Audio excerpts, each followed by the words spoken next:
Ok.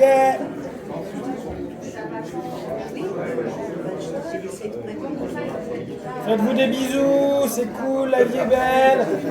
Faites-vous des hugs, des massages pour les kinés qui ont besoin de faire des massages. Je ne vais pas demander aux dentistes de s'occuper des dents. Ah, d'un coup, non.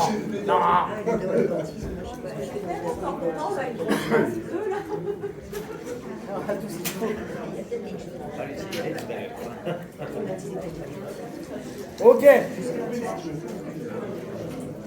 Est-ce que vous avez vu des variations, changements, transformations, évolutions, involutions .com? Oui, non? Peut-être, Inch'Allah. Inch'Allah, d'accord. Ouais, ça... Est-ce que tout le monde a eu quelque chose? D'accord. Donc, qui n'a rien eu? On va plutôt faire ça comme ça. Donc, d'accord, tout le monde a eu quelque chose. Ok, cool. Qui ne sait pas? Qui pense savoir. Ok. Donc, vous avez vu, c'est assez simple. Et je pense que dans tous les corps de métier, vous pouvez l'exploiter.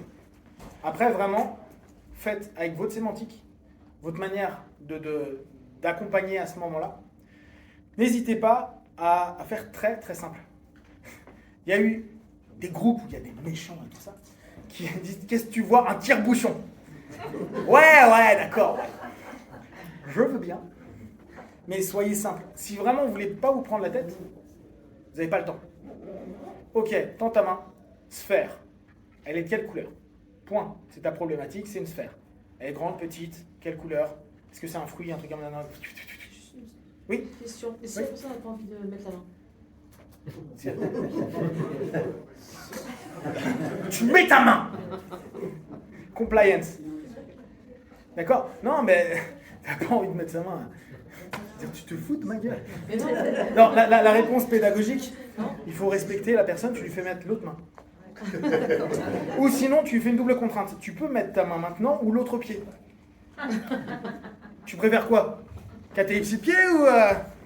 Donc, non. Je fais illusoire. Oui, c'est ça, ouais, c'est une double contrainte. Donc, n'hésitez pas. Non, la personne ne veut pas. Qu'est-ce que tu fais là? Maintenant, ça dépend, là je parle en psychothérapie. Maintenant, on peut ne pas utiliser la joue de montre parce que ça a une cohérence avec induction et vous pouvez travailler avec. Clairement, un submot, tu peux dire, ok, ferme tes yeux, imagine un écran mental. Sur l'écran mental, tu mets ta problématique. Ok. Vous connaissez dissociation simple, quoi, la double dissociation hyper classique. Vous vous imaginez dans un cinéma, en train de regarder la scène qui ne va pas. Ça vous parle? Oui, non, peut-être? Ok. Et parfois, je vais dans la salle des machines pour voir ça, d'accord? Bon, faites ça en version moderne, parce que ça, c'était Bendler en 1970. Hein. Aujourd'hui, on a des téléphones portables, ok? Téléphone portable, et il y a des gens, ils prennent des photos, ils mettent des filtres dessus, truc de fou, hein. Submodalité. Les jeunes et tout, Instagram, submodalité. S'il n'a pas téléchargé Snapchat. C'est pas grave. Instagram. T'inquiète. Mais tout le monde arrive à faire des trucs. Et alors là, c'est pour ceux qui aiment bien, vous pouvez très bien en session lui dire, tu prends ton téléphone dans la main, vu que tout le monde est comme ça. Catalepsie. Ton téléphone est éteint. Visualise-le. Imagine maintenant quelque chose. Tu peux avoir les yeux ouverts ou les yeux fermés. Et tu bosses avec ça. Imagine maintenant, qu'est-ce que tu ferais? Tu sweeps, tu trucs, tu machin. Cool. Comment? Fais ton truc. Tu pitches ou pas. Je diminue, je grandis, je zoome pas. Submodalité. En fait, on garde un modèle de Bendler qui date de perpète. On est en 2022. On a des téléphones, on a des PC où on fait des trucs comme ça, il y a des zooms, on peut effacer des trucs. Submodalité. Et avec toute une génération de geeks, quoi, qui aiment leur téléphone en l'occurrence, ils font tous ça. Et tout le monde a l'habitude de ça. Et vous pouvez dès lors faire des gestes idéomoteurs, on revient dessus. Qu'est-ce que tu ferais? Je pitch, je dépitch, je ramène, je pointe, je change de couleur, je change de filtre. Quel site tu mets? Alors moi je connais pas Snap, mais je sais qu'il y a des filtres à la con dessus. Qu'est-ce que tu fais? Un bonnet, un écureuil, super. Si t'as phobie, tu mets un écureuil dessus, qu'est-ce qui se passe? Échelle de 1 à 10. Donc on n'a pas besoin d'avoir beaucoup d'imagination, hein, vous avez un téléphone portable. triste. Maintenant, d'accord? Est-ce qu'il y a des questions, observations, remarques sur cette technique ou la première?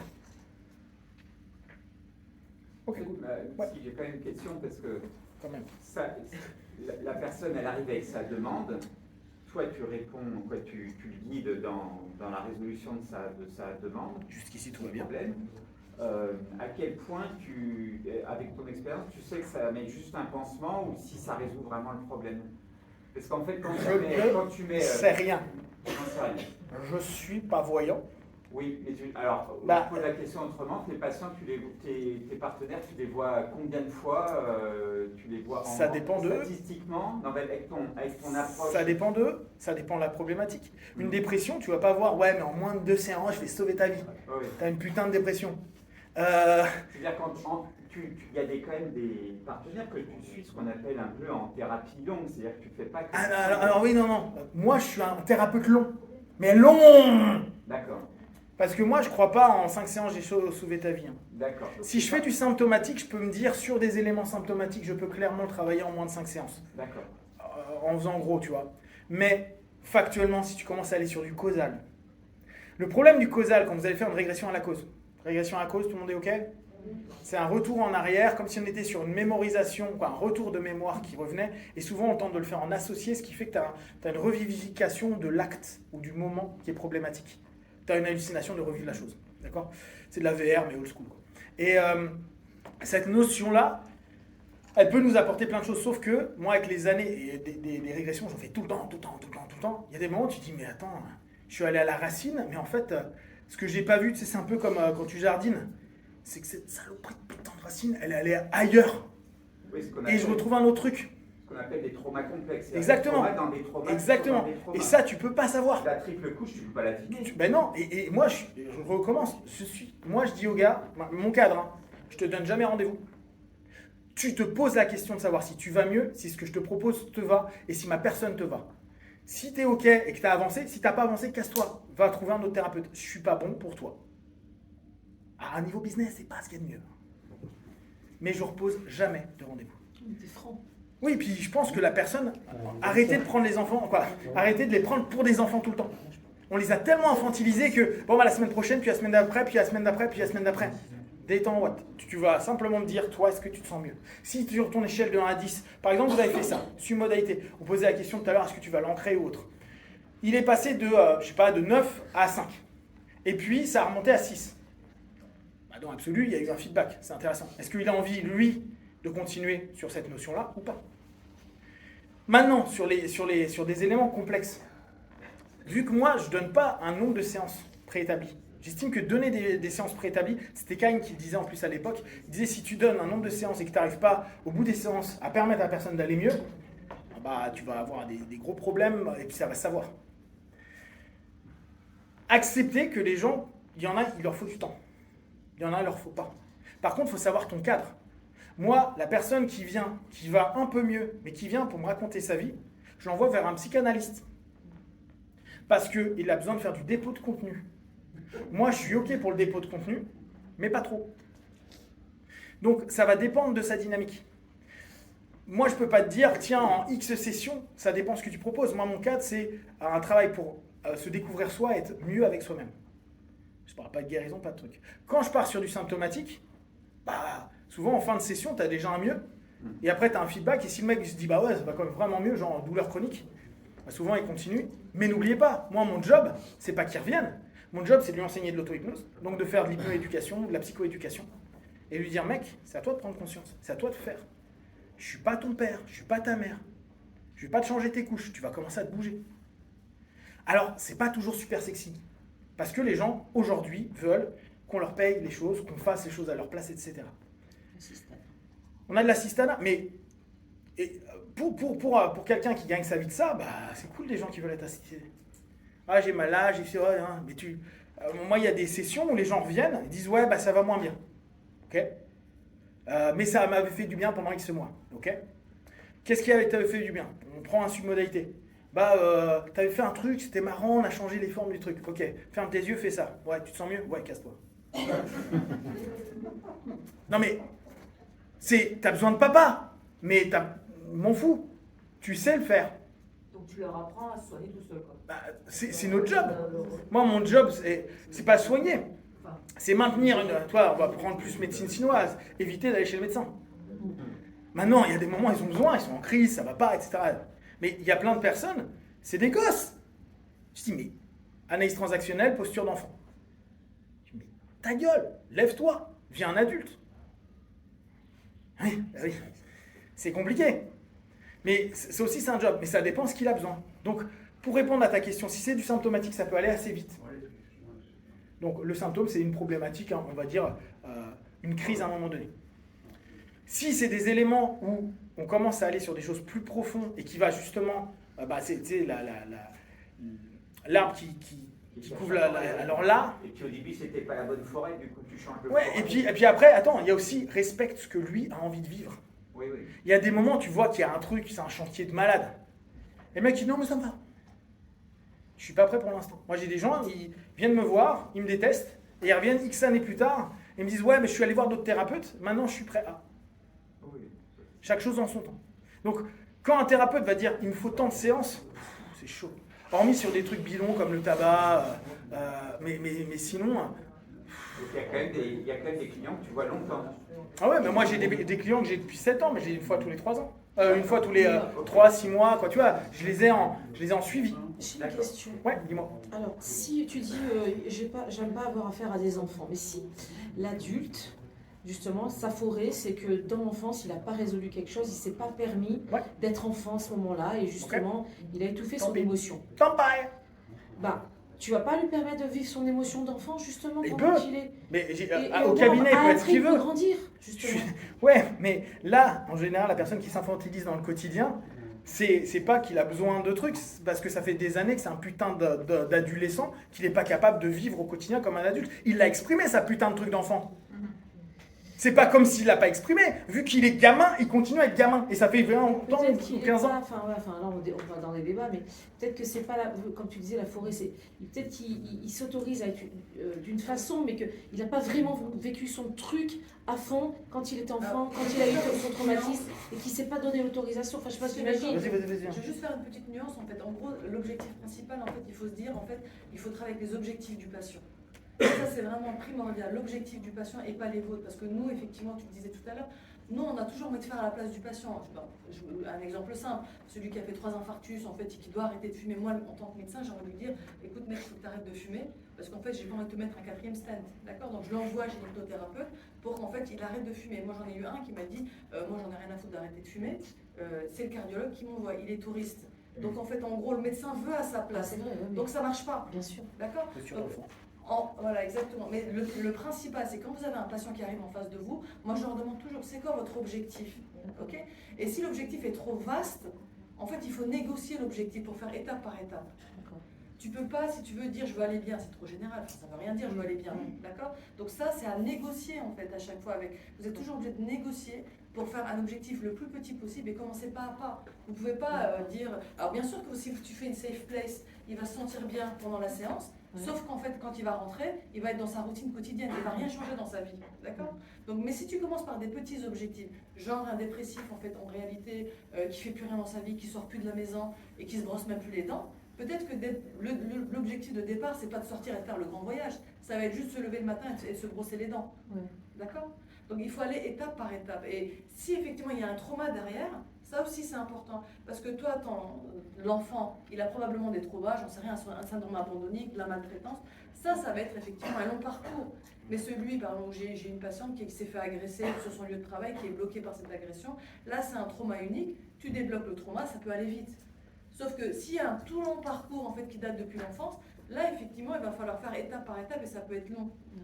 Et encore une fois, je suis d'accord, il faut autonomiser les gens. Parce que si en fait ils sont dépendants de toi, en fait en gros ça fait le fonds de commerce. Et c'est pas bon ça. Moi je leur dis toujours, écoutez, on va aller étape par étape, on va archiver certains traumas, on va avancer, et il n'y a pas besoin, si vous voulez, de travailler sur des traumas qu'il a déjà réglés. Parce qu'on a tous des traumas, on a une capacité de résilience. Il ne faut pas en fait aller sur des traumas qu'il a réglés, parce qu'on en règle certains, heureusement, sinon on serait dans la merde. Okay? Donc il faut absolument voir en fait ce qu'il a envie de régler. Il faut lui demander ce qu'il veut régler. Moi j'ai une patiente qui m'a dit, écoutez, je me suis fait violer à tel âge, mais bon, j'ai avancé dans la vie, aujourd'hui j'ai envie de travailler sur ça. Mais elle avait besoin de me dire en fait qu'elle avait eu ça. Moi, je ne vais pas travailler la scène du viol, c'est en fait, en gros, elle l'a travaillé déjà. Et qu'elle en fait, elle a déjà avancé sur ça. C'est ça. Ce que j'ai envie de vous dire, c'est que vraiment, demander les objectifs du patient, comment il veut avancer, c'est quoi son objectif. La patiente, en fait, qui est passée sous insuline pendant 60 ans, son trauma de l'enfance, en fait, qui venait en fait, d'une hospitalisation à l'âge de 5 ans sur une méningite où elle s'est fait piquer violemment comme un animal par l'infirmière, parce qu'elle le raconte. Je me suis fait, on m'a fait des injections d'antibiotiques, elle le raconte en hypnose négative, et elle le dit, l'infirmière me prenait comme ça, et en fait, elle me faisait l'injection. Donc là, il y a un vrai trauma, donc il y a un blocage sur les aiguilles. Pendant 60 ans, ça ne l'a pas gêné, donc on s'en fout. Si pendant 60 ans, dans son quotidien, ça ne la gêne pas, on s'en fout. Sauf qu'à 60 balais, il fallait le traiter. Et j'ai bien vu qu'elle avait des tics et des tocs quand elle est venue me voir. Mais son objectif, c'était gérer la phobie des aiguilles. À la fin de la thérapie, je lui ai dit, c'était 3 séances. J'ai dit, est-ce que c'est OK pour vous? Est-ce que vous voulez travailler autre chose? Elle m'a dit non. C'est salut. OK? Il ne faut pas vouloir dire, écoutez, madame, j'ai remarqué que vous aviez des tocs. Vous ne voulez pas qu'on les travaille? Ouais. Enfin, Qu'est-ce que je peux faire pour toi? je m'en fous, quoi. Elle est venue pour sa phobie des aiguilles. C'est tout. Le reste, il y a d'autres problèmes. Elle ne veut pas en parler. C'est salut, quoi. Je l'évoque même pas. C'est vraiment ça, c'est qu'est-ce que je peux faire pour toi? Et après, pour ceux qui ont les basiques en création d'objectifs, précis, réaliste, écologique, mesurable. À la base, ça doit être quelqu'un qui dit je veux aller bien, est-ce qu'il est ta précision? Ça ne veut rien dire. Donc ça, c'est ne serait-ce que parfois la définition d'un objectif, pour certains praticiens, c'est déjà une séance. Il y en a, ils font juste qu'est-ce que tu veux clairement, précisément, réaliste, écologique et mesurable. Qu'est-ce que tu vas faire? Alors juste pour parler d'objectifs, moi j'ai une patiente en fait qui me disait le soir quand je rentre, j'en peux plus, en fait je hurle sur mes enfants et ça me fait de la peine parce que je dis des choses que j'ai pas envie de dire, je deviens vraiment odieuse. On le fait tous, on dit des trucs horribles des fois nos gosses. Comment est-ce que je peux faire pour faire ça? Alors je lui dis comment est-ce que vos enfants ont remarqué que ça craint? Quand vous rentrez à la maison, ça craint. Je lui dis en fait quand je monte les escaliers dans la chambre, je les monte tellement vite qu'ils ont compris qu'en fait je vais hurler dessus. Je dis comment ça se verrait que c'est différent? En fait, en gros, quand je monte calmement les escaliers, les enfants savent en fait que je vais bien et que ça va bien se passer. En fait, la séance d'hypnose, c'était juste monter calmement les escaliers. Donc tu fais un ancrage, et en fait, quand elle rentre, elle me le dit. Maintenant, quand je rentre et que je regarde ces escaliers, je me dis, il faut que je... En fait, elle se force à les monter calmement, et en fait, du coup, elle change un comportement, et ça fait effet boule de neige quelque part. C'est ça. Négocier l'objectif, c'était ça. Comment ça se voit, qui le voit, comment on fait. Vous voyez, de jure sur mes gosses, tu passes monter calmement les escaliers. Point. En fait, ce que je comprends, c'est que finalement, de définir un objectif bien précis, c'est déjà thérapeutique. C'est déjà thérapeutique. C'est 80% du boulot. En fait, tu sais pas où tu vas, tu peux pas avoir chemin. En fait, on fait un travail sur soi pour savoir qu'est-ce qu'on veut. Focalisation interne. Et comment ça se voit en fait? Qui le voit? Voilà, c'est ça. Ouais. Et après, là c'est très TCC, tu vois. Tu as ta manière de... donc tu travailles sur le comportement cognitif et comportemental. Ouais. Donc ta pensée, comment elle va induire le comportement, comment ton comportement va induire la pensée. Alors l'hypnose, pardonne-moi, excuse-moi. Vas-y. En fait, l'hypnose, on sait très bien que pour modifier un comportement, il faut du vécu derrière. Parce qu'en fait, en gros, avoir la connaissance et le savoir ne modifie pas. Je sais qu'en fait, fumer tue. Mais est-ce que ça m'empêche d'arrêter de fumer? Non. C'est-à-dire que le savoir ne m'aide pas en fait à modifier mon comportement. Alors, c'est pour ça qu'on ajoute de l'hypnose, parce que l'hypnose est une expérience vécue. Donc lui dire, si tu montes doucement les escaliers, ça va changer quelque chose, mais en fait, elle le sait, mais elle n'y arrive pas. Donc qu'est-ce que je fais? Je l'ancre en fait avec une séance d'hypnose parce que ça fait du vécu. Donc quand elle le vit en hypnose, elle ressent les choses plus profondes d'elle-même, donc elle va l'appliquer. En fait, c'est ça. Ça fait penser, je vais très vite, je ne peux pas vous faire perdre du temps, mais quand même ça évoque bien. Sur la voie rapide, je me suis fait prendre 1 million de fois avec ce flash qui me prend à 51 km/h. Oui. Et cette voie rapide s'appelle voie rapide. Et un jour, je me suis dit, c'est plus la voie rapide, c'est la voie lente. Et à chaque fois que je la prends, je dis Malraux, tout le monde connaît les Niçois, je dis c'est la voie lente. Et bien, n'empêche qu'en disant c'est la voie lente, et ben je freine et j'ai plus, ça y est. Sans faire exprès, c'est des recadrages. Ouais. Et tout le boulot que nous on va proposer, ça va être beaucoup de recadrage. Là, ce que vous venez de faire avec les submodalités sont des recadrages. Je recadre une perception par rapport à quelque chose. Le fait que je la recadre, je la perçois plus de la même manière, donc je la vis plus de la même manière. Ouais, bah après, du coup, tu fais partie des gens qui roulent à 50 km/h même après le flash. Qu'est-ce qu'il a dit? J'ai pas entendu. Ok. Donc, ouais, ok. Alors, on va juste... Ouais, dis-moi. Ça veut dire que quand on fait un travail sur les submodalités, il faut toujours à la fin quand même reprojeter le patient dans la situation. Souvent, on fait des futurisations, pas toujours.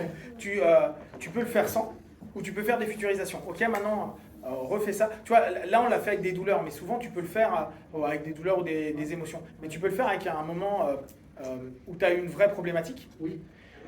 Tu retravailles la scène. Ok, mon père est arrivé dans la chambre avec la ceinture. Ok, cool. Cool. On arrive, c'est quoi? Il fait plutôt nuit, c'est pas cool, je me sens comme ci, comme ça. Ok, mets plus de lumière, mets de la distance avec ton père. Ton père, maintenant, tu vas lui mettre, je sais pas, une guirlande à la place de la ceinture. Qu'est-ce que tu es en train de sentir? Percevoir, tu es en train de modifier sa perception à un moment donné. Après, on va dire que sa problématique de fond, c'était la violence. On est arrivé là-dessus en régression, on bosse sur la régression avec une submodalité. On revient sur une futurisation à dire, ok, là maintenant, quand tu vas voir quelqu'un de violent, qu'est-ce qui se passe? Et là, tu le reprojettes. T'as Tim, le gars qui t'a saoulé pendant 17 fois, qui revient. Qu'est-ce que tu es en train de vivre? Là, je me sens plus apaisé parce que je sais que maintenant, je suis assez grand, assez fort pour dire stop, non, prendre la distance, fuir, etc. etc. Et juste ça, la futurisation avec la ressource que tu as développée, le recadrage que tu as développé d'un point de vue cognitif et potentiellement comportemental va te donner un nouveau comportement parce que ça a été vécu et retravaillé et ressenti d'un point de vue perceptif. Et donc, ça va te donner une futurisation où tu dis, ok, ça c'est ok. Oui. Et c'est ce qu'on va avoir avec, par exemple, une modalité pour l'avion, des trucs comme ça. Ouais. Mais ça, je comprends bien, mais du coup, tu dis tu le fais ou tu le fais pas. Mais si tu le fais pas, ça revient à ce que disait. Non, moi pour l'avoir testé, j'ai testé des années. Vraiment, une modalité, c'est un truc que j'ai cramé dans tous les sens. Ouais. C'est vraiment ça. Il y a des moments, je faisais ma sumo, je dis rien, la personne se barre, elle me saoulera plus jamais avec ça. Jamais. Parce que elle a elle-même recadré un ensemble d'éléments à l'intérieur d'elle qu'elle a revécu comme tel, et pour elle, maintenant, quand elle voit telle, on va dire l'araignée ou l'aiguille, elle s'en fout, elle l'a associé parce qu'il y a eu un mieux-être. Et je reviens au truc de tout à l'heure, 19-8, c'est quoi, le décompte vers le négatif, ne plus être dans le mal 10, mais redescendre, c'est reprendre pouvoir et puissance par rapport à quelque chose qui était de pulsionnel à un moment donné. Donc tu reprends ton pouvoir et tu as la sensation réelle de te dire mais ça, c'est plus un problème, je l'ai géré. Sans avoir une futurisation. Enfin, vraiment, je l'ai testé, mais dans tous les sens, et dans toutes les situations. C'est vraiment dire que quand tu modifies les modalités, ouais. tu n'as pas besoin de faire un pont sur le futur. Tu n'as pas toujours besoin. Moi je l'ai pas fait pendant des années, des futurisations. Oui, pas toujours, je suis d'accord, c'est pas en fait une règle stricte. C'est un plus. C'est pas une règle stricte. C'est-à-dire qu'on peut faire une séance d'hypnose, mais des fois, rien qu'en parlant, quand tu fais le recadrage, c'est déjà hypnotique en fait. Bien sûr. Comment vous faites pour gérer vos traumas? Par exemple, une personne qui s'est fait violer, ouais. qui n'a pas forcément envie de revivre. Alors là, ça dépend le cas. Mais moi, ah ouais, alors tu vois, ça dépend le cas. Moi, je suis un associatif. Elle va revivre son trauma. Mais elle va reprendre son putain de pouvoir maintenant. Parce qu'en fait, le trauma, en tout cas pour le viol, ça j'en ai eu plein, mais plein depuis des années. T'as quoi comme problématique? Je reviens tout le temps sur le fait que je n'ai pas pu bouger, j'ai pas pu faire ceci, j'ai pas pu faire cela, ou c'est dégueulasse, ou qu'importe, tu vois, ça dépend de l'âge, ça dépend de plein de choses. Sauf que c'est toujours un retour vers l'arrière, t'es d'accord? C'est le recall, quoi, c'est activation d'ancrage qui ramène un ensemble d'éléments psycho-émotionnels qui tu ramènes dans ton truc. Moi, je le fais revenir au moment où. N'oubliez pas, alors là, moi, c'est ma manière de faire, je dis pas que tout le monde le fera, mais moi, je suis l'objet projectif. À quoi sert le transfert en psycho? Ça sert à ce que la personne identifie toi comme étant un élément. Je peux être le violeur. La meuf ou le mec, mais souvent des femmes, elle peut me péter la gueule. Moi, j'ai pas de problème avec ça. C'est-à-dire que je la remets dans l'état, je vais lui saisir le poignet, et je lui dis, et maintenant? Et je vais vraiment être dans la condition. Et je lui fais revivre, pas dans le passé, dans l'ici maintenant. Pour interrompre le pattern d'un retour d'impuissance dans le passé, alors parfois je prenais des PAO, je lui mettais des gants, quoi. J'ai fait plein de tests pour que ce moment, tu le gères maintenant. Parce que tu sais que tu n'es plus dans le passé, et tu le sais. Ton cerveau sait que tu n'es pas dans le passé. Sauf que tu as toujours ce truc, je peux pas, je ferai pas. Mais quand tu l'associes dans la transe à ce moment-là, pleinement, à ce moment-là, donc c'est une revivification, et que tu lui fais faire de l'acte. Acte symbolique, où moi vraiment je les faisais me shooter, tu vois. Elle voulait me taper, un truc, etc. Je dis, va, exprime-toi, va, lâche. Après, vous pouvez faire ça avec un coussin. Et moi, j'avais trouvé que c'était intéressant parce que j'ai pas ce problème-là avec la violence, parce que j'ai pas ce problème-là à être l'objet de transition à ce moment-là. Parce que Winnicott t'appelle un objet de transition. Je deviens l'objet transitionnel. Le rapport de transfert.